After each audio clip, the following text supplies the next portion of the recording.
Tinoda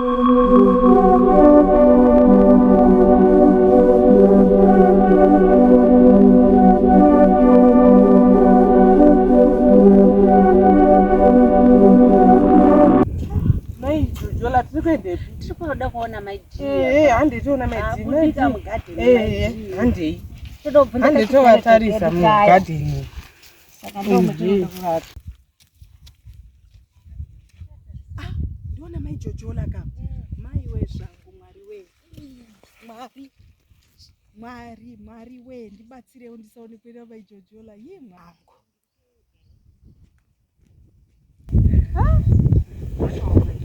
Komati vaende kunasivaitira vasozvaiti mukadzi. Anozvatati kuda kutanga kuwapa mari yemukando naini. Kutaka kutange ivo.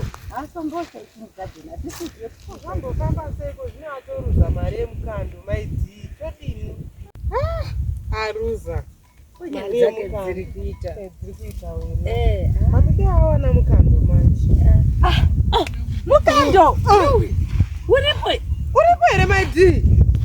wasikana ndangofenda. Kuchi? Ndangofenda. Zvakaoma kana. Mari yemukando zvakamira sei wasikana? Mama ndiunzira here? Mari yemukando ipi? Patati hedu titouya kuchikwereti chiya zvemunhu waMwari. Chikwereti! Ava mai vanopfeka. Gatasi akafenda.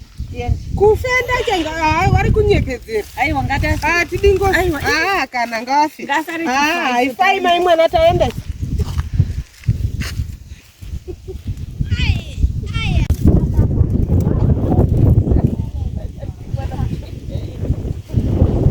Zvaenda zvimabuya zviya.